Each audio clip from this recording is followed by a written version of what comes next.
Bueno, mi nombre es Juan Manuel Rodríguez, originario por allá de San Luis Potosí, México.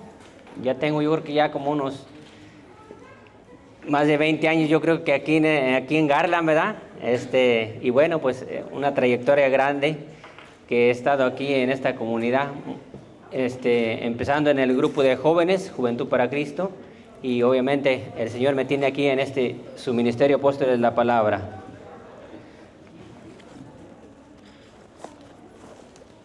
Alguien que nos visite por primera vez, a ver, ¿habrá alguien por ahí que levante la mano?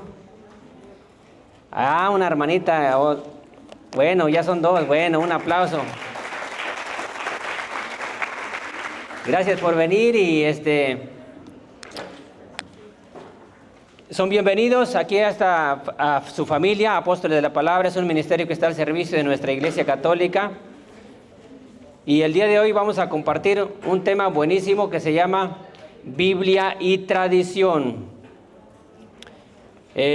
Todos ya tienen sus Biblias, sus libretas, sus lapiceros, y las hermanitas o hermanitos nuevos, si no traen en qué anotar, alguien por allí hágale el favor de prestarle una hoja, si trae un lapicero extra, y si no, yo aquí traigo uno extra para que anote, haga algunos apuntes, ¿verdad?, de las citas o algo importante de lo que voy a compartir con ustedes de este tema, ¿verdad? Bueno, 3 soportes que tiene nuestra Iglesia Católica para sostener toda la enseñanza, su doctrina y la fe que nuestro Señor Jesucristo ha querido transmitirnos. ¿Y cuáles son esos 3 soportes? Número 1, la Biblia. Esos 3 soportes es la Biblia. Segundo, la tradición. Y tercero, el magisterio. Entonces, aquí surge una pregunta. ¿Qué hubo primero, la Biblia o la Iglesia? ¿Qué dicen ustedes? La Iglesia. Por ahí escuché que alguien dijo la Biblia. Y no, están en lo cierto, es la Iglesia, ¿verdad? Primero la Iglesia. Bueno, entonces, la Biblia es la palabra de Dios revelada e inspirada de forma escrita. Nuestra Iglesia Católica fue quien hizo la Biblia, esta que ustedes y yo traemos, y que también los hermanos separados o los que no profesan una doctrina como nosotros los católicos, gracias a nuestra Iglesia Católica, todos ellos tienen una Biblia. O sea, llámese testigos de Jehová, evangélicos, bautistas, pentecostales. Gracias a nuestra Iglesia Católica, ellos y nosotros tenemos una Biblia. San Dámaso I, el Papa número 37. ¿Alguien recuerda cuántos papas van hasta ahorita? 277 papas van hasta ahorita. Y hasta ahorita no ha habido una ruptura alguna. Entonces, San Dámaso I, el Papa número 37, recopiló los libros sagrados que conformaron el canon bíblico y lo constituyó como palabra de Dios en el Concilio de Roma en el año 382. Entonces, San Dámaso I, el Papa número 37, en el año 382, fue quien le gritó al mundo: esto es palabra de Dios. Y todo el pueblo lo creyó porque lo dijo un obispo con autoridad. Entonces, ahora, luego fue traducido del griego al latín por San Jerónimo, que se llamó la Vulgata. Esta traducción fue la primera Biblia concreta y plena de la palabra, que fue confirmado en el Concilio de Hipona en el año 393 y ratificado en el Concilio de Cartago en el año 397. Y todos los cristianos lo creyeron como palabra de Dios, porque lo había establecido un hombre con autoridad, quien le gritó al mundo: esto es palabra de Dios. Y todos lo creyeron como palabra de Dios, solo porque el Papa lo dijo. Entonces, ¿la Biblia cuántos libros tiene? 73 libros. El Antiguo Testamento tiene 46 libros y el Nuevo Testamento tiene 27 libros. La Biblia que tenemos nosotros la tenemos completa. Los hermanos separados no la tienen incompleta. Tienen 66 libros, la Biblia de ellos. Les faltan libros, y los libros que les faltan se llaman deuterocanónicos. La Biblia protestante le hace falta 7 libros que se llaman deuterocanónicos. ¿Puede anotar esa palabra allí? 7 libros que les hace falta a la Biblia protestante. Ellos no quisieron esos 7 libros, y esos 7 libros son Tobías, Judith, Sabiduría, Baruch, Eclesiástico, Primera de Macabeos y Segunda de Macabeos.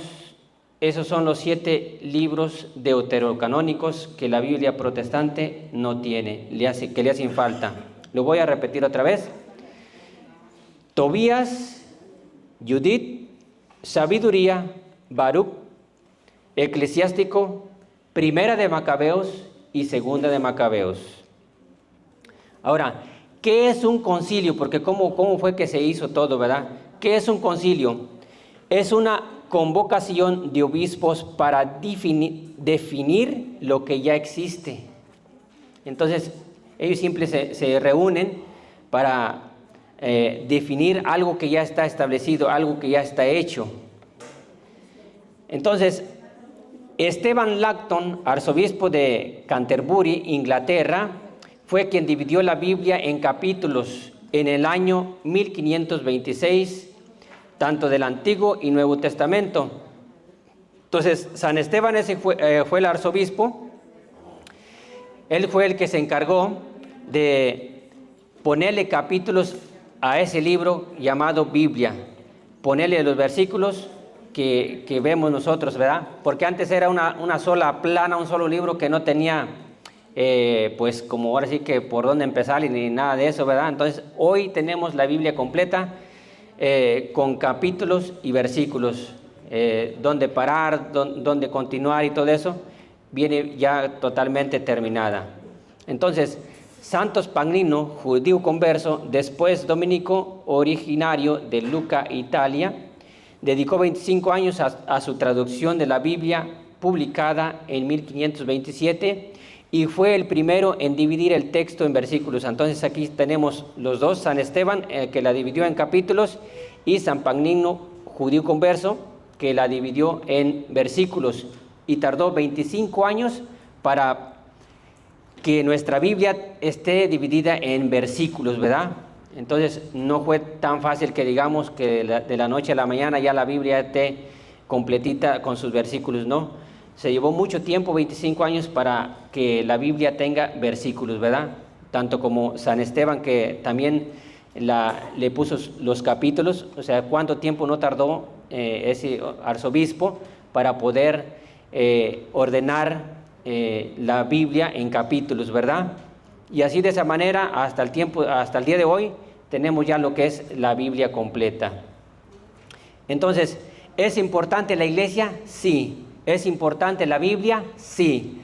Entonces, San Jerónimo por eso decía, el desconocer las Escrituras es desconocer ¿a quién? A Jesucristo. Entonces, es importante nuestra iglesia y es importante las Sagradas Escrituras. La iglesia, porque la iglesia fue quien hizo la Biblia, quien ordenó todo, y la Biblia, porque a través de las Sagradas Escrituras vamos conociendo quién es Jesucristo, vamos conociendo la iglesia de Jesucristo, y vamos conociendo dentro de la Biblia lo que Jesús dejó establecido en su iglesia, los que son los sacramentos, que son medios de salvación para toda la humanidad, porque la iglesia de Cristo no es solamente para unos cuantos. La iglesia de Cristo está abierta para todo el mundo, para toda la humanidad, no importa la raza, el color de la piel, siempre y cuando la persona quiera entrar y pertenecer a la iglesia de Cristo, quiera entrar a ese rebaño que Cristo, o al pueblo de Dios que Cristo ha dejado y que ha adquirido con su muerte y resurrección. Le costó mucho la fundación de su iglesia. No fue nada fácil, dio la vida para que usted y yo estemos en la iglesia verdadera, en la iglesia correcta, en la iglesia que nos lleva al camino derechito al cielo, siempre y cuando haciendo la voluntad de Dios.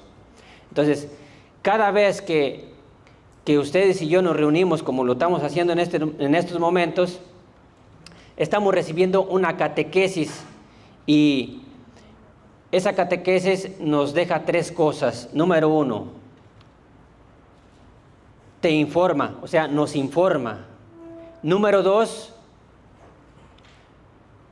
te forma. Y número 3, te transforma. Entonces, número 1, nos informa. Número 2, te forma, nos forma. Y número 3, nos transforma. Entonces, poco a poco vamos conociendo la palabra de Dios, vamos conociendo a nuestro Señor Jesucristo, vamos conociendo quiénes fueron los apóstoles, vamos conociendo la madre de Jesús, vamos conociendo todos los sacramentos que Jesús dejó instituidos por Él mismo en su iglesia. Entonces nos vamos formando. Cuando usted termine este curso, ya no va a salir igual como entró, va a salir mucho mejor, se le va a quitar venda que trae en sus ojos y va a ver con más claridad la importancia de la iglesia de Cristo, la importancia de leer las Escrituras, la importancia de lo que Jesús nos ha querido dejar en su iglesia. Nos vamos formando y nos vamos transformando, tanto en la forma de pensar, en ver las cosas. Ya nuestro corazón va quedando sano, ¿verdad?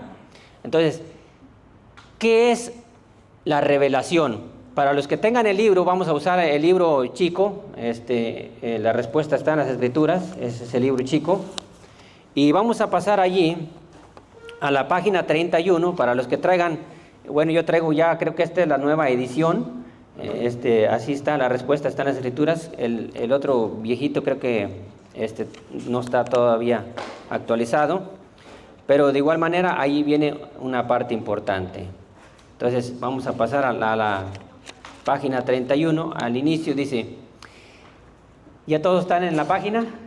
Bueno, ¿sí tienen ese librito o no lo tienen? A ver, levanten la mano, ¿quién lo tiene? Unos pocos, faltan muchos. Bueno, para los que no tienen y quisieran adquirirlo, pueden pasar allá atrás, al salir de terminar la reunión, pueden pasar con la hermanita Petra y Silverio, que ellos nos apoyan en la literatura. Ahí están los libritos. La donación que usted va a dar por el libro, pues eso nos apoya para seguir evangelizando. Bueno, entonces aquí dice, ¿qué es la revelación? La revelación es la manifestación de Dios y de su voluntad acerca de nuestra salvación. Viene de la palabra revelar, que quiere decir quitar el velo, descubrir. Entonces, nosotros lo que estamos haciendo es descubrir, ¿verdad? Como por ejemplo, quién hizo la Biblia, cómo es que nosotros tenemos una Biblia, cuántas iglesias hay, si solo una o muchas, o quién la fundó, ¿verdad? Entonces, esto es lo importante de estar aquí, de estarnos formando. Entonces dice, ¿cuántos tipos de revelación hay? Hay 2 tipos de revelación, que viene siendo la primera, la revelación natural, y luego la segunda revelación es la revelación sobrenatural, y también conocida como divina. Aquí lo tiene escrito, aquí gracias a nuestro fundador, el padre Flaviano Matule. Aquí nos dejó la base de todo lo que es la enseñanza de la Escritura de nuestra iglesia, ¿verdad? Entonces dice, ¿cómo se realiza la revelación natural? Dice, la revelación natural se realiza mediante la creación. Entonces vamos a pasar ahora a nuestra Biblia y vamos a ver ahí a Romanos capítulo 1, versículos del 9 al 20.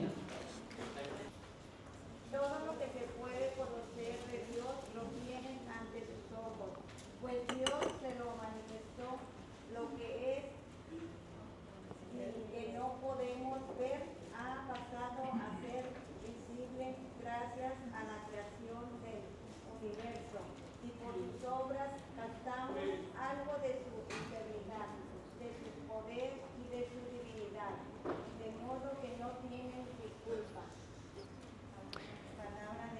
Te alabamos, Señor. Dice, todo lo que se puede conocer de Dios lo tienen ante sus ojos. Todo lo que ustedes y yo miramos, el cielo, la luna, las estrellas, los árboles, las plantas, las flores, los animalitos, los mares, todo lo tenemos ante nuestros ojos, que eso ningún ser humano lo pudo haber hecho. Hay un ser supremo, un creador todopoderoso que ha hecho toda la creación, todo lo que es el cielo, todo lo que es la tierra, lo que habita, y algo más importante, la humanidad, el ser humano. Es algo hermoso, que ningún hombre pudo haber creado todo eso. Dice, lo que Él es y que no podemos ver ha pasado a ser visible gracias a la creación del universo, y por sus obras captamos algo de su eternidad y de su poder y de su divinidad, de modo que no tienen disculpa. Todavía en este tiempo, en el pleno siglo XXI, hay personas que no creen en Dios, no creen que Dios existe. Y la palabra dice, ante sus ojos podemos ver que hay un ser supremo, y ese ser supremo es Dios, que sí existe, que ha hecho el cielo y la tierra, tanto lo visible que ven nuestros ojos como lo invisible que nosotros no podemos ver, ¿verdad? Entonces, una vez viendo yo uno de los videos del padre Flaviano Amatuli, él contó en ese video que decía que había un maestro que les estaba enseñando clases a sus alumnos, y les decía que Dios no existe, todo lo que existe es por casualidad. O sea, por ejemplo, yo tengo un dedo, es por casualidad, tengo ojos, es por casualidad. Total que se llegó la hora del recreo y todos salieron, y hubo un muchacho que se quedó allí y escribió en el pizarrón, el maestro es un burro. Y entonces cuando regresaron todos ya de su receso, lo primero que vio en el pizarrón el maestro fue lo que estaba escrito, el maestro es un burro, y pregunta, ¿quién escribió esto? Y pues todo silencio, nadie quería decir, pero al último el muchacho que había escrito allí dijo, maestro, dice, eso que está escrito es por pura casualidad. O sea, imagínense, ni el maestro creía porque al preguntar, obviamente está preguntando por qué alguien escribió ahí, o sea, ni el maestro creía que fue por casualidad, ¿verdad? Entonces, todo lo que existe no es por casualidad. Hay alguien que ha hecho la planta, los árboles, o sea, todo, ¿verdad? Los mares, los ríos, las montañas, el ser humano, o sea, imaginemos todo lo que tiene un ser humano, cuántas venas, los huesos, todos los ojos que podemos ver, podemos respirar, podemos escuchar, podemos hablar, hacer diferentes tonos en nuestras voces. Hay alguien que ha creado nuestro cuerpo, el ser humano, ¿verdad? Entonces, hay un ser supremo, todopoderoso, ¿verdad? Que ha hecho todo, ¿verdad? Entonces, ¿cómo se realizó la revelación sobrenatural, o también conocida como divina? Vamos a volver a utilizar aquí el librito para ver. Entonces, los que tengan ahí, pasen a la página 32. En la página 32 dice, ¿cómo se realizó la revelación sobrenatural o divina? Dice, la revelación sobrenatural o divina se realizó mediante los antiguos profetas, y de una manera perfecta y definitiva mediante Cristo mismo, el Hijo de Dios. Vamos a pasar allí a Hebreos, capítulo 1, versículo del 1 al 2. Hasta que en estos días que son los últimos, nos habló a nosotros por medio del Hijo, al que hizo destinario de todo, ya que por él dispuso las edades del mundo. Palabra de Dios. Te alabamos, Señor. Entonces, en el Antiguo Testamento, en el pueblo de Israel, en la primera alianza, la antigua alianza, Dios iba preparando el camino y iba hablándole a su pueblo por medio de ¿qué? de los profetas. Existieron también jueces, reyes, como por ejemplo el rey Saúl, el rey Salomón, el rey David, y los jueces. Gedeón, si no me equivoco, fue uno de los jueces. Y los profetas, pues tenemos el profeta Isaías, el profeta Jeremías, el profeta Amós.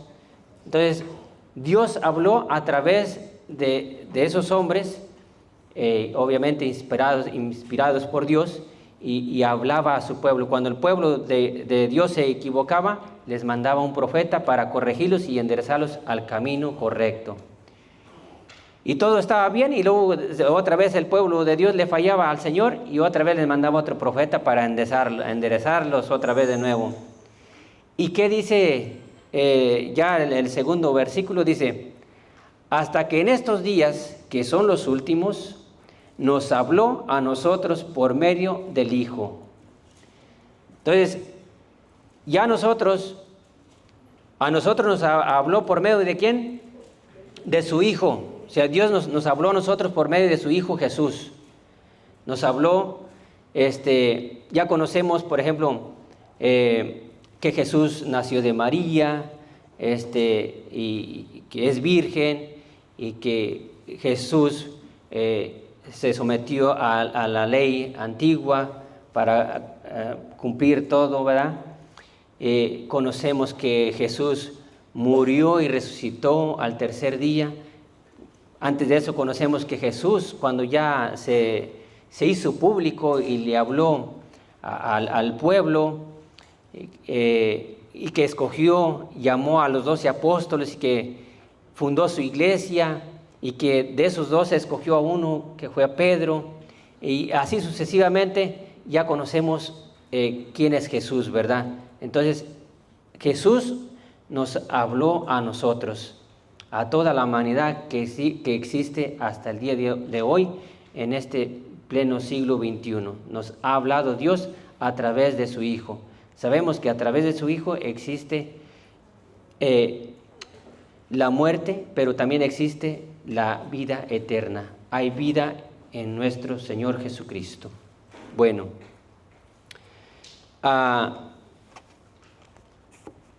¿cómo Jesús reveló a Dios? Jesús nos reveló a Dios mediante lo que Él mismo hizo y enseñó. A ver, ¿alguien recuerda qué fue lo que hizo Jesús? Milagros. Por ejemplo, Jesús resucitó a Lázaro, ya llevaba 3 o 4 días de muerto, ya apestaba. ¿Qué más hizo Jesús? La mujer hemorroísa que sangraba, ya llevaba 12 años con el flujo de sangre, y tan solo tocar ¿qué dijo la mujer? Si tan solo le tocara el borde de su manto, quedaría sana. ¿Ve que la fe tan grande de esa mujer? Exactamente. También sacó demonios, y algo más que Jesús hizo. ¿Alguien recuerda alguna otra cosa? Exacto. Y también Jesús nos enseñó a orar. No sé si ustedes recuerdan cuando uno de los apóstoles dijo: Maestro, enséñanos a orar. ¿Y qué dijo Jesús? Cuando ustedes oren, oren así: Padre nuestro que estás en el cielo. Y esa oración está en el Evangelio de San Mateo, capítulo 6, versículo 9 en adelante. Ahí usted encuentra esa oración del Padre nuestro. Entonces, es algo que Jesús reveló a los apóstoles y les enseñó todo lo que ellos vieron, lo que escucharon, ¿verdad? Entonces, Jesús también enseñó a perdonar. No sé si ustedes recuerdan que los judíos, fariseos, encontraron a una mujer en adulterio, y en ese tiempo una mujer encontrada así era muerte segura, a pedradas. Entonces se la llevan a Jesús, le hemos encontrado en adulterio, y ¿qué dice Jesús? El que esté libre de pecado, que tire la primera piedra. Y Jesús agachó la cabeza, se puso a escribir algo ahí en la tierra, no sabemos qué fue lo que escribió, pero cuando levanta su cabeza, ya todos se habían ido, ahí dice la Biblia que desde el más joven hasta el más viejo, todos tenían pecado, por eso no quisieron arrojar la piedra a la mujer. Y le dice a la mujer, ¿dónde están los que te condenaban, mujer? Todos se han ido. Dice Jesús, yo tampoco te condeno, vete y no peques más. Ve lo que hizo Jesús, y todo eso lo iban viendo los apóstoles, lo que él hacía. Entonces, gracias a lo que Jesús hizo y enseñó a los apóstoles, es lo que vamos nosotros experimentando en estos cursos de Biblia, y vamos conociendo más de Jesús, vamos conociendo más de nuestra iglesia, vamos conociendo más de los apóstoles, vamos conociendo las Sagradas Escrituras. Entonces, ¿cómo se llama todo lo que Jesús hizo y enseñó? Todo lo que Jesús hizo y enseñó se llama evangelio, es decir, buena noticia de la salvación. Entonces, todo lo que Jesús enseñó y los apóstoles que escuchaban, para ellos era buena noticia, la buena nueva. Y esa buena noticia, ese evangelio, era Cristo mismo. Es para todos los hombres de todos los tiempos y de todas las razas. El evangelio de Cristo es para todos, como lo decía al inicio. Es para toda la humanidad, toda la raza. Por eso Jesús, cuando está con los apóstoles y les dice, vayan y prediquen el evangelio a toda la creación. Vayan, o sea, hablen de mí. ¿Quién soy yo, verdad? Y es lo que hacemos nosotros en este ministerio, que cuando terminamos una capacitación de un curso, salimos a evangelizar, a llevar a Cristo, a hablar de Cristo, a llevar la buena nueva, la buena noticia. Porque ya conocemos, ya tenemos una base de formación y vamos conociendo más de Jesucristo. ¿Quién es Jesucristo?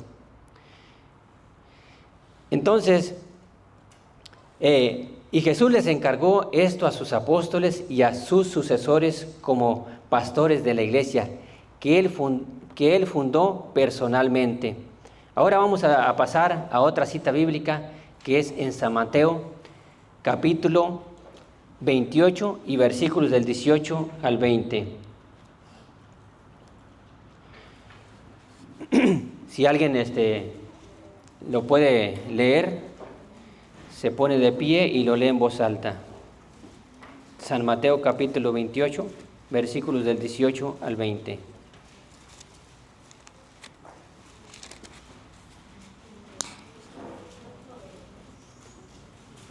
Adelante. Jesús se acercó y les habló así: me ha sido dada toda autoridad en el cielo y en la tierra. Vayan pues y hagan que todos los pueblos sean mis discípulos. Bautícenlos en el nombre del Padre y del Hijo y del Espíritu Santo, y enséñenles a cumplir todo lo que yo les he encomendado a ustedes. Yo estoy con ustedes todos los días hasta el fin de la historia. Palabra de Dios. Gloria a ti, Señor Jesús. Cuando es un libro que no es evangelio, se dice palabra de Dios. Y cuando es un evangelio, se responde gloria a ti, Señor. Y cuando cuando se termina un salmo, siempre más gloria al Padre, al Hijo y al Espíritu Santo. Bueno, entonces vamos a ver aquí. Dice, Jesús se acercó y les habló así: me ha sido dada toda autoridad en el cielo y en la tierra. O sea, Jesús trae la autoridad ¿de quién? De su Padre, de Dios. Y con esa misma autoridad que recibe del Padre, se la da a sus apóstoles. Entonces los envía. Dice, vayan pues y hagan que todos los pueblos sean mis discípulos. ¿Y cómo se hace un discípulo? Bautizándolo bajo la Trinidad. Cuando ustedes han experimentado ir a un bautismo, ya sea en la vigilia pascual, que se bautizan los catecúmenos, ya personas ya grandes, adultas, que hacen todos los sacramentos, pero cuando se sumergen en el agua, dice, ya sea el diácono o el sacerdote o un obispo, dice, yo te bautizo. Obviamente primero dice el nombre, ¿verdad?, de la persona. Por ejemplo, voy a ponerme Juan. Juan, yo te bautizo en el nombre del Padre y del Hijo y del Espíritu Santo. De allí, desde ese momento, suceden muchas cosas. Número 1, se nos borra la mancha del pecado original que cometieron nuestros padres, Adán y Eva. Número 2, recibimos el Espíritu Santo. Número 3, se nos borran los pecados. Número 4, pasamos a ser parte del pueblo de Dios, pasamos a ser hijos de Dios. Con el bautismo recibimos ese sello, como diciendo, este es mi hijo amado, esta es mi propiedad, le pongo el sello del bautismo, este es parte de mi pueblo, este es mío, nadie lo toca. Entonces, es algo hermosísimo eso, ¿verdad? Pero hay algo más, dice, y enséñenles a cumplir todo lo que yo les he encomendado a ustedes. O sea, los apóstoles van a enseñar lo que recibieron de Jesús. Entonces, aquí en nuestra iglesia se hace eso, se bautiza y después se les enseña. Y Jesús nos promete algo. Dice, y yo estaré con ustedes todos los días hasta el fin de la historia o hasta el fin del mundo, hasta que Cristo regrese por segunda vez.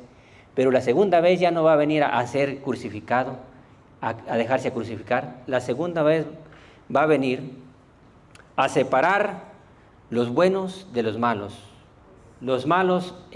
a un castigo eterno, junto con los secuaces y seguidores de Satanás, y los buenos nos vamos al cielo. ¿Quién quiere ir al cielo? Bueno, pues sepan que para ir al cielo primero tenemos que morir. ¿Quién quiere morir? Ahí como que sí le pensamos, ¿verdad? Bueno, siempre cuando uno está en estado de gracia y que está seguro, Señor, ahora sí, este es mi día a la hora que tú digas, pero cuando uno está como que no, ahora sí que no está arreglado con Dios, hay que pensarlo, no hay que decir así rápidamente, sí, yo voy al cielo y ahorita mismo, no, pues es que primero déjame arreglarme, ¿verdad? Pero que ya sea ahorita porque no sabemos si vamos a amanecer, ¿verdad? Bueno, entonces, Dios quiso que todo lo que había revelado para la salvación de todos los pueblos se conservara para siempre, íntegro, y fuera transmitida la revelación a todas las edades, de generación en generación. Hay otra frase bien bonita que le dicen a María, dichosa tú, que te llamarán, ¿cómo? De generación en generación te llamarán dichosa. O sea, todas las generaciones, ¿verdad? Dice, ¿cómo se llamó desde un principio el Evangelio de Jesús? Cuando empezó a ser predicado por los apóstoles con sus colaboradores y sucesores. ¿Cómo se llamó? Les dije una palabra al inicio. Dije 3. Biblia, tradición y magisterio. Entonces, ahorita la respuesta, ¿cuál sería? Tradición, exactamente. Entonces, se llamó tradición, con T mayúscula, no con T minúscula. Tradición. Ahora, ¿qué quiere decir tradición? Tradición quiere decir entrega. Se trata del mismo evangelio que los apóstoles recibieron de Jesús y que entregaron a otros, y seguirá siendo entregado, predicado de generación en generación hasta el fin del mundo. Gracias a los sacerdotes, a los obispos, a nuestro Papa León XIV, y gracias a cada uno de los laicos que nos comprometimos, nos preparamos y salimos a misionar, a evangelizar, el Evangelio de Cristo sigue hasta el día de hoy. ¿Hasta cuándo? ¿Hasta mañana o al año que entra? ¿Hasta cuándo? Hasta que Jesús venga. Así va a estar, o sea, no se va a acabar. Hasta que Jesús venga, vamos a estar hablando de Jesús, predicando la buena nueva, la buena noticia. Entonces, pues bendito sea el día en que el Señor nos halle trabajando en su reino. Dijimos allá en el rancho, en nuestra milpa, ¿verdad? Porque qué tal que si nos agarra ahí como que, pues descansando, cruzado de brazos, sin hacer nada, rascándome la pancita, me echo un postrecito, no sé qué. O sea, bien quitada de la pena, ¿verdad? Entonces, ojalá y el Señor nos agarre confesados y nos agarre trabajando en su viña. Hay que pedirle al Señor siempre que nos dé muchos trabajadores para su viña. Necesitamos muchos trabajadores, muchos jóvenes que donen un año de servicio a la iglesia de Cristo, que se comprometan en serio, ¿verdad? Tanto hombres para mujeres, ¿verdad? No solamente los hombres. Porque pueden decir, no, es nomás para los hombres. No, también las mujeres. De hecho, las mujeres fueron las primeras que fueron a dar la buena noticia, ¿verdad? Entonces, ok, existen también expresiones correlativas de la palabra tradición como transmitir, recoger, decir, oír, dar y recibir. Los apóstoles escucharon a Jesús, recogieron y recibieron de Jesús para después ellos transmitir y dar a otros. Así es como se va transmitiendo la buena noticia, la buena nueva, la palabra de Dios, lo que ellos habían escuchado y oído de Jesús y que habían recibido de Jesús. Entonces, ahora, ¿quién garantiza o quién nos garantiza la tradición? La sucesión apostólica. Para que haya tradición tiene que haber sucesión apostólica. Entonces, al inicio yo les dije, ¿cuántos papas van hasta el día de hoy? 277 papas. Y no ha habido una ruptura desde el primer papa, San Pedro, hasta el día de hoy, Papa León XIV. Se muere uno y se hace un conclave con cardenales, obispos, y en oración, bajo la guía del Espíritu Santo, y tenemos otro papa. Las demás denominaciones que no son católicas no tienen sucesión apostólica y no tienen tampoco tradición. Y su iglesia no es fundada por Dios, por Jesús, es fundada por un hombre. Y si ustedes se dan cuenta, las iglesias de ellos, escogen ellos un nombre de la Biblia, pero no tienen ningún nombre de un apóstol. Y cuando la iglesia católica en una comunidad quiere construir un templo, se manda a traer el obispo o el arzobispo y que hace una oración para bendecir el lugar y queda bendito. Desde el momento en que uno se arrima a las puertas de la entrada de este templo, de aquí Buen Pastor, no sé si, a ver, levante la mano, ¿quién vino cuando vino el obispo a bendecir el templo? Yo fui uno de ellos. Y el obispo bendice el agua, me parece que, no recuerdo si con su mano o algo, iba en cada columna del templo, iba haciendo una cruz, y de hecho si en un muro todavía yo alcanzo a ver esa marca de la cruz. Está bendito ese lugar desde que usted entra. Y algo que les voy a platicar que yo me miré, para mí fue un signo en el cielo. Se hicieron 3 líneas de personas afuera para vías de entrar, y yo pensaba que todas las 3 puertas iban a abrir las puertas principales, que se abren en 2, y luego las otras que están a las laterales también, para entrar en 3 líneas. Y resulta que se hizo una sola. Y yo antes de eso, de que se entrara en procesión, yo, ¿sabe qué me dio? Miré al cielo y había 3 líneas de nubes y se hacía una sola. Y yo hasta después me pongo a reflexionar y comparto esto. Fue un signo de lo que estaba sucediendo aquí en nuestra iglesia. Pero ese regalo, yo creo que fueron pocos los que quizás miraron eso al cielo. Yo me acuerdo que estaba en una línea mi comadre y le hablo para que viera el cielo, pero en secreto, así suavecito, no quise hacer escándalo. O sea, pues, ya íbamos para entrar a procesión. Pero fue algo hermoso que el Señor me regaló ver en ese momento. Entonces, es algo hermoso. Entonces, aquí este lugar estaba bendito. Después se hace otra oración para que ya no quede bendito o santo este lugar. Ya lo podemos usar para danzas, comer y todo eso. Ya no. Entonces, pero se necesita la oración de alguien que tenga el poder, de un obispo o de un sacerdote, para que ya este lugar ya quede como un salón normal. Entonces, los protestantes tienen un salón normal porque aunque vaya el pastor, por más de que haga oración, brinque y llore, lo que sea, y le grite al Señor, es un salón cualquiera, como cuando usted va a un salón de bailes, que renta un salón, obviamente porque tiene ahí quizás arreglado para la oración, pero no está en un lugar santo, ¿verdad? Entonces, el mensaje escuchado por boca de Jesús, vivido, elaborado y transmitido oralmente por los apóstoles, se llama tradición, con T mayúscula. Y vamos a pasar a la siguiente cita bíblica en la primera carta de San Pablo a los Corintios, capítulo 15, versículo 3. En primer lugar, les he transmitido la enseñanza que yo mismo recibí, a saber que Cristo murió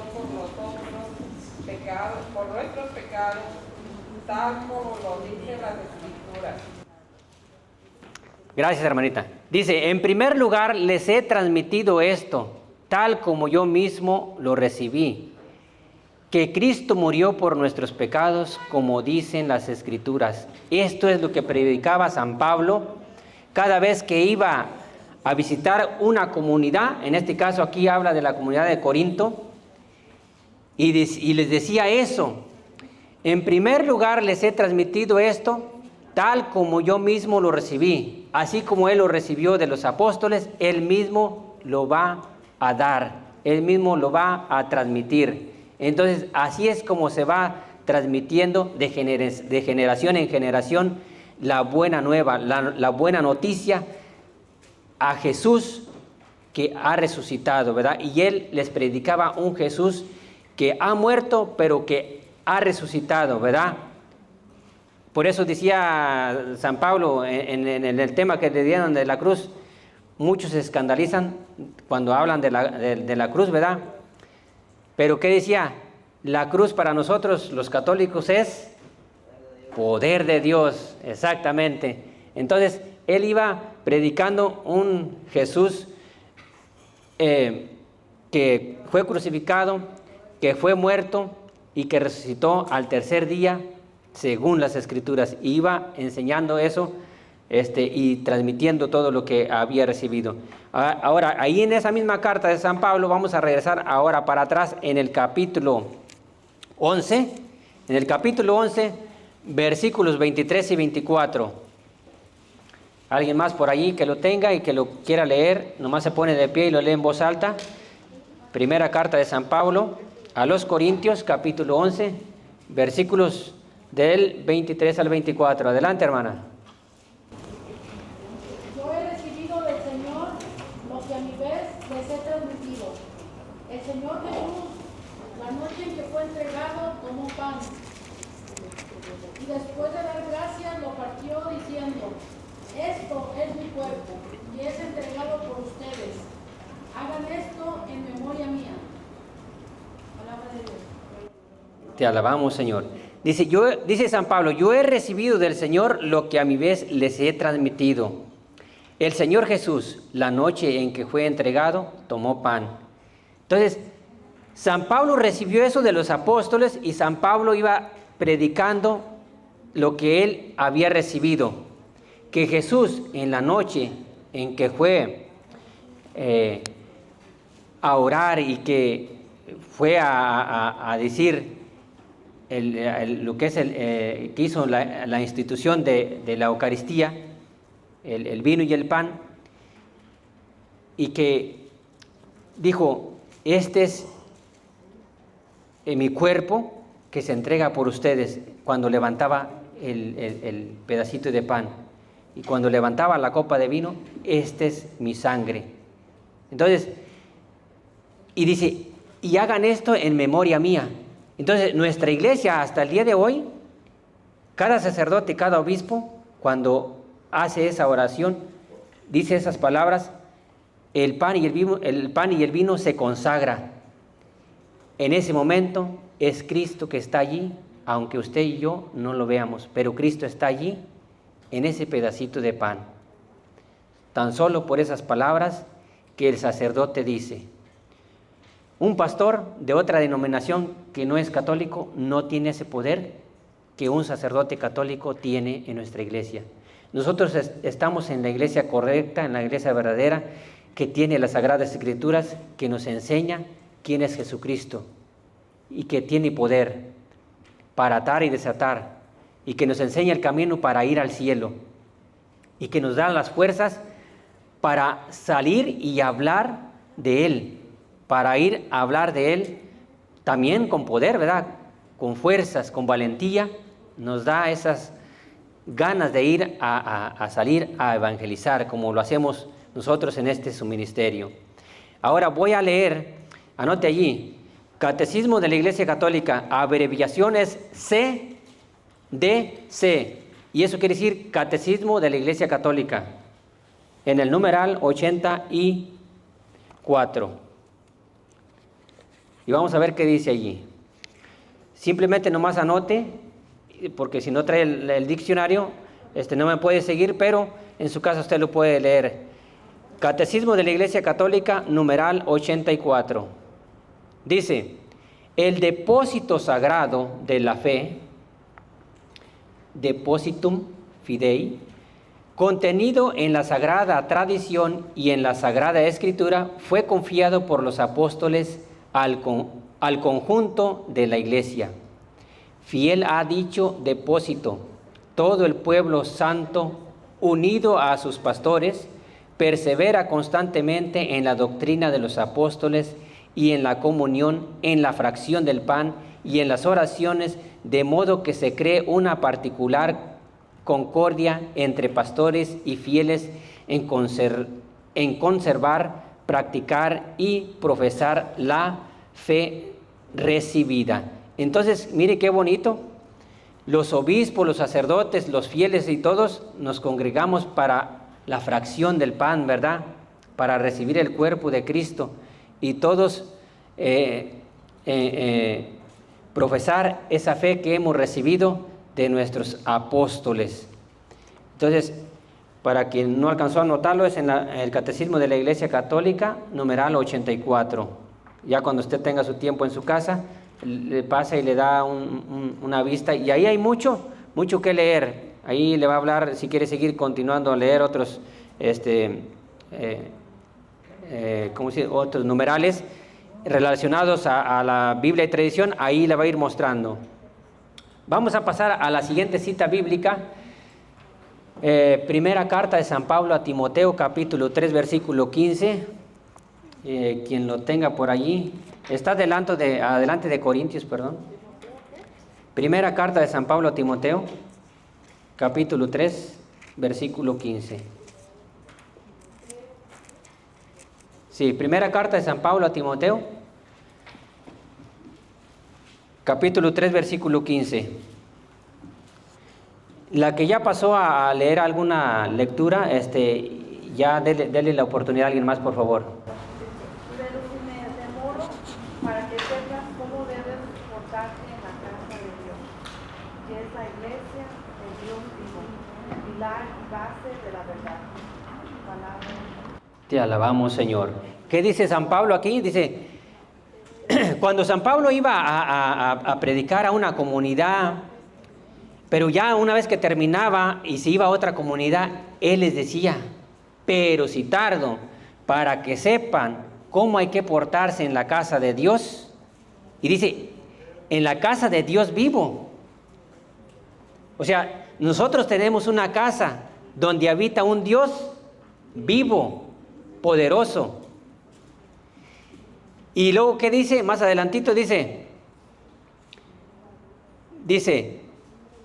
pero si me demoro, para que sepas cómo debes portarte en la casa de Dios, que es la iglesia del Dios vivo, pilar y base de la verdad. Entonces, nosotros estamos en esos pilares bien cimentados, que ni el ser humano, ni un sacerdote, ni un obispo que la quiera destruir desde adentro la iglesia de Cristo, ni el mismo diablo la va a tumbar, porque está fundamentada en esa base, en esos muros que Dios ha puesto en esa iglesia, y que el Espíritu Santo la custodia, el Espíritu Santo está con ella.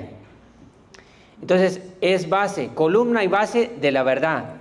Entonces es la base de todo católico, nuestra iglesia, ¿verdad? Que es la casa de Dios vivo. Y es la verdad. ¿Y cómo descubrimos la verdad? A través de las Escrituras, a través de la historia, a través de la sucesión apostólica. Eso es la verdad. ¿Y qué dice la palabra de Dios? La verdad os hará libres. Y Jesús también dice, yo soy el camino, la verdad y la vida. Entonces, para seguir a Cristo, tenemos que seguirlo de verdad. Bueno, entonces, ¿cómo se llama el mensaje de Jesús transmitido a los apóstoles? Se llama tradición. Y anote esta palabra porque esta va a venir en su examen cuando lo haga. Se llama tradición divina apostólica. ¿Cómo se llama el mensaje de Jesús transmitido a los apóstoles? Se llama tradición divina apostólica. Ahora, no se puede descubrir la verdad sin la tradición. La Biblia nace de la tradición. Bien, anote otro numeral del Catecismo de la Iglesia Católica,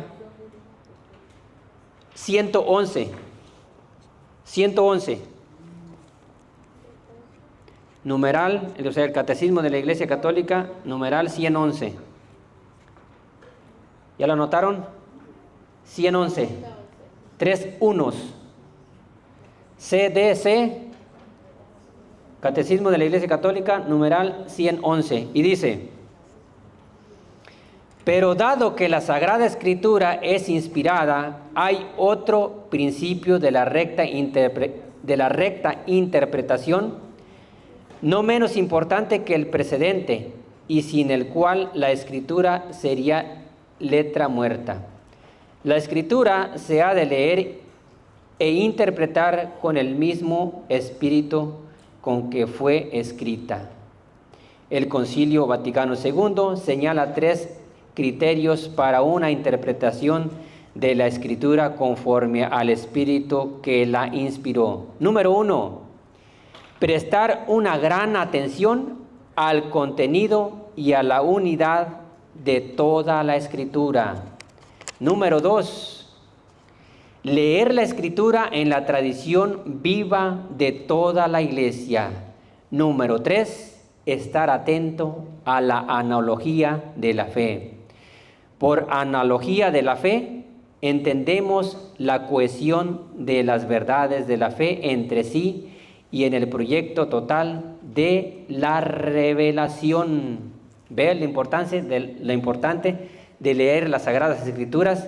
La importancia de poner atención y la importancia de acudir a lugares como este, como por poner un ejemplo, para estar atento a la escucha de la palabra de Dios y que alguien nos explique algo que no entendemos.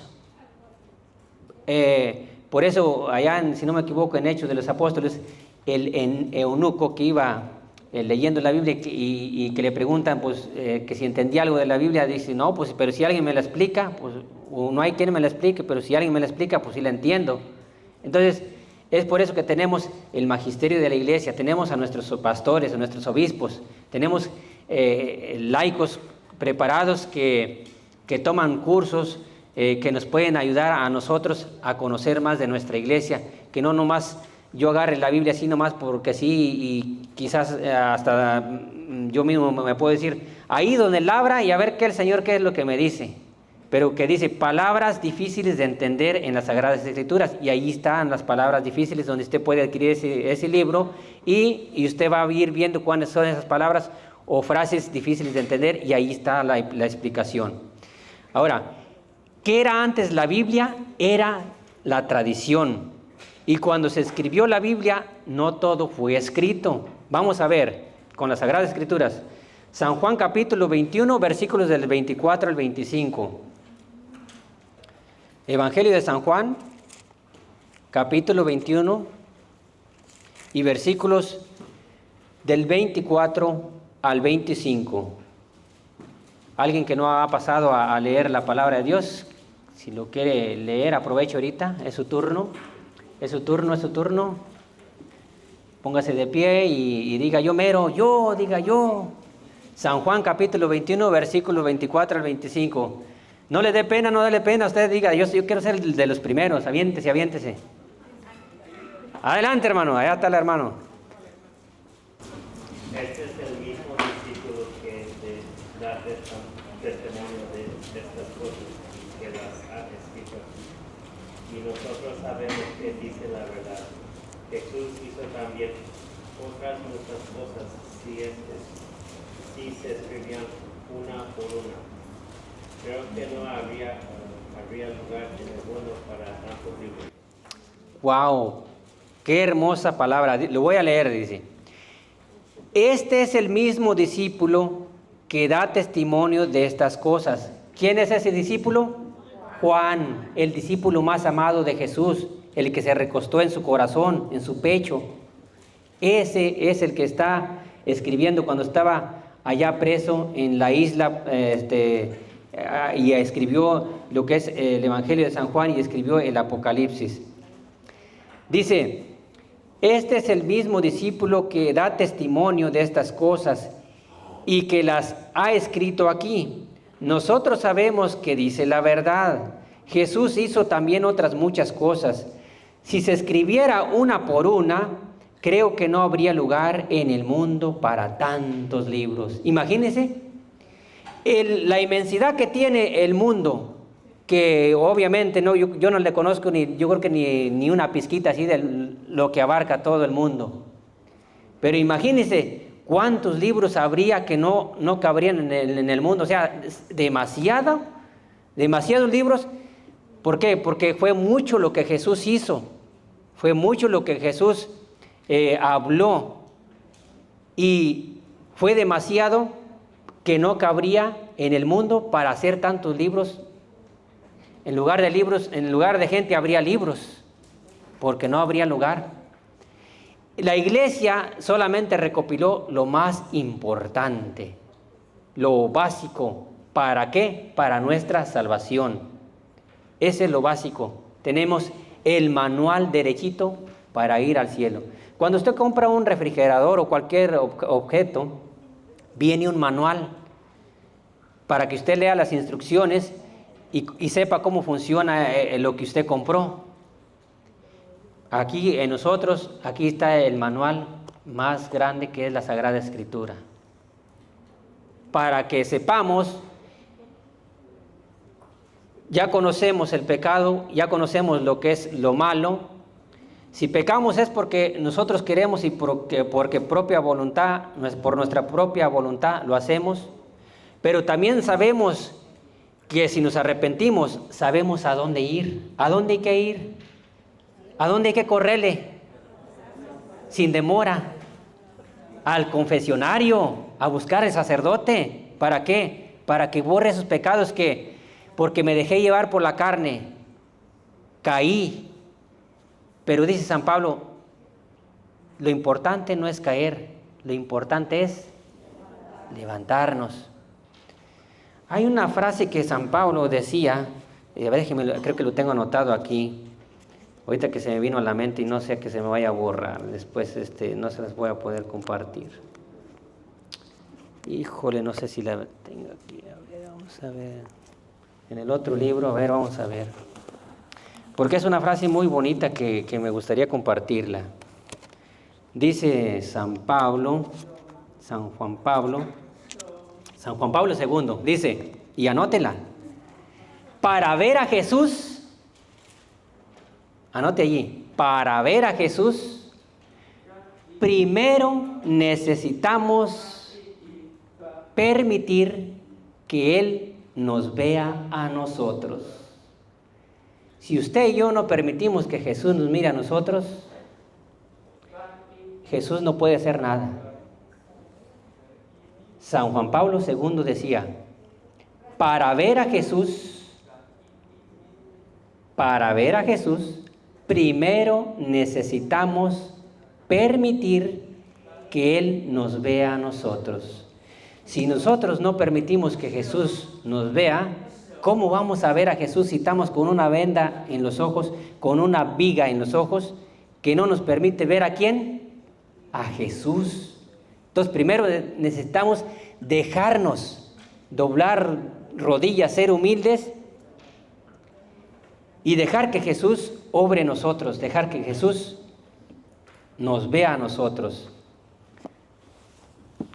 Bueno, Entonces, la palabra de Dios no es para interpretarla, es para discernirla. Póngale allí, anótele allí. La palabra de Dios no es para interpretarla, es para discernirla. Y ahora voy a pasar a leer el libro grande, que por cierto, solo Dios sabe por qué me inspiró que leyera esta frase, que aquí hasta la voy a leer, ahí ya tengo el libro aquí a la mano. Bueno, la palabra de Dios no es para interpretarla, es para discernirla. Y voy a pasar, bueno, para los que tengan el libro grande, que viene siendo el libro Diálogo con los Protestantes, vamos a pasar a la página 47. Simplemente usted puede anotar allí si no tiene el libro, pero si lo tiene en la casa, allá lo puede leer. Lo voy a repetir otra vez. La palabra de Dios no es para interpretarla, es para discernirla. Discernirla. Página 47, usando el libro grande. El diálogo es como meditarla, tratar de esforzarme para tratar de entender qué es lo que el Señor me dice a mí a través de esta palabra. Puede ser una frase o el contexto, ¿verdad? O el versículo o algo así. Bueno, dice, leo. Además, la misma Biblia hace referencia a la tradición oral como base de la fe de los creyentes. En ninguna parte de la Sagrada Escritura se dice que la Biblia contiene toda la revelación o que es suficiente para salvarnos. San Pablo, para confirmar la fe de los cristianos, no usa solamente la palabra de Dios escrita, si no recuerda de una manera especial la tradición o predicación oral, cuyo contenido viene desde un principio y es el Evangelio de Dios. Vamos a pasar a Filipenses capítulo 4, versículo 9. Filipenses capítulo 4, versículo 9.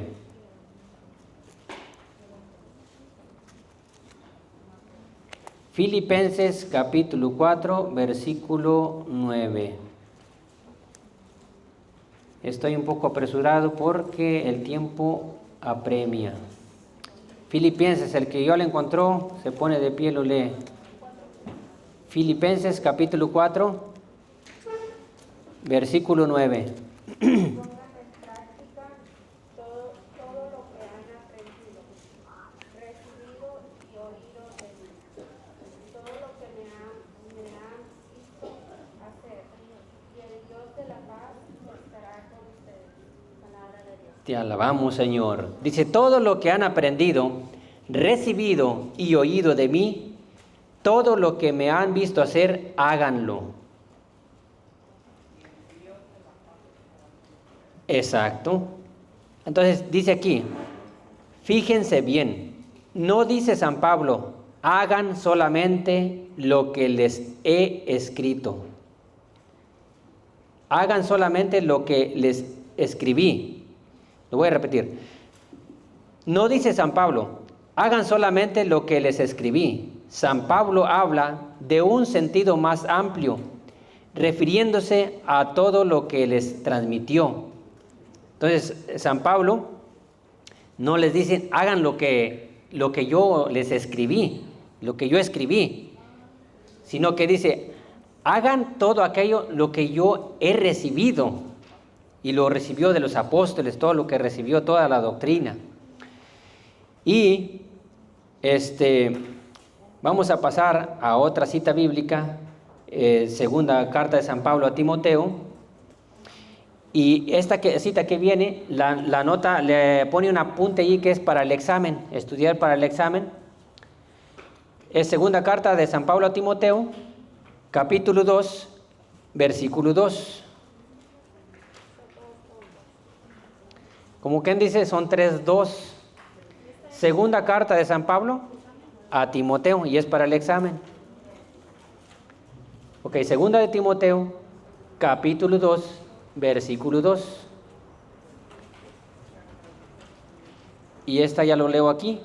Dice, lo que aprendiste de mí confirmado por muchos testigos, confíalo a hombres que merezcan confianza, capaces de instruir después a otros. Esto es lo que nos dice San Pablo.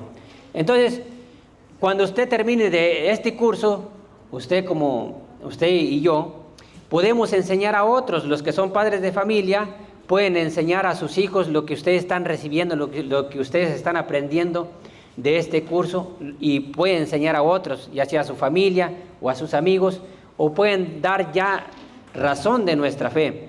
Los que tenemos la playera de Apóstoles de la Palabra, en el símbolo dice la primera de Pedro 3:15. ¿Qué dice la palabra allí?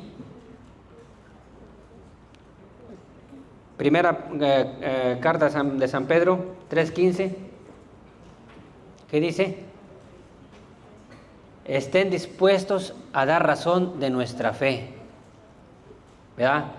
Estemos dispuestos a dar una respuesta de lo que hemos aprendido, ¿verdad? Bueno, y vamos a seguir con la siguiente cita bíblica. Sí, es segunda carta a Timoteo, capítulo 2, versículo 2. Y la siguiente cita, también es para examen, para que la anote. Y ahorita les voy a decir otras que se me pasó. Segunda carta de San Pablo a los tesalonicenses.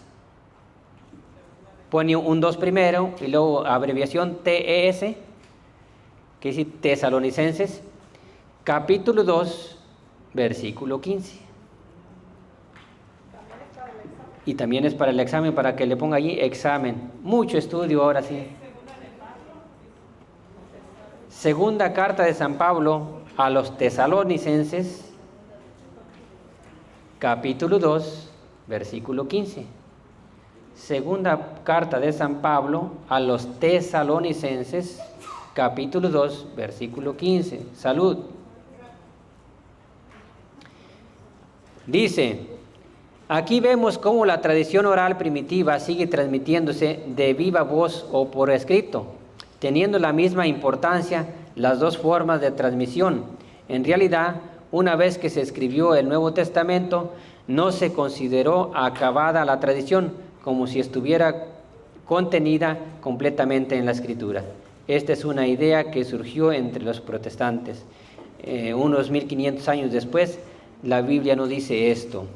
Bueno, ahora voy a leer aquí donde dice el Magisterio, en el libro grande, en la página 49. La tradición y la Escritura constituyen un solo depósito sagrado de la palabra de Dios, confiado a la Iglesia. El oficio de interpretar auténticamente la palabra de Dios, oral o escrita, ha sido encomendado únicamente al magisterio de la Iglesia, el cual lo ejercita en nombre de Jesucristo. Los sucesores de los apóstoles son los encargados de entender sin errores el mensaje recibido y transmitido fielmente por mandato divino y con la asistencia del Espíritu Santo. Y voy a pasar ya para terminar, también anote esa página, en el libro grande, página 113. Página 113. Los que no tienen ese libro, híjole, después se la debo, se me es que debe estar en el otro libro también, voy a checar. Pero los que tienen el libro grande, el diálogo con los protestantes, en la página 113 dice: por todo esto, es un error aceptar la Biblia y rechazar o menospreciar la Iglesia Católica que le dio vida.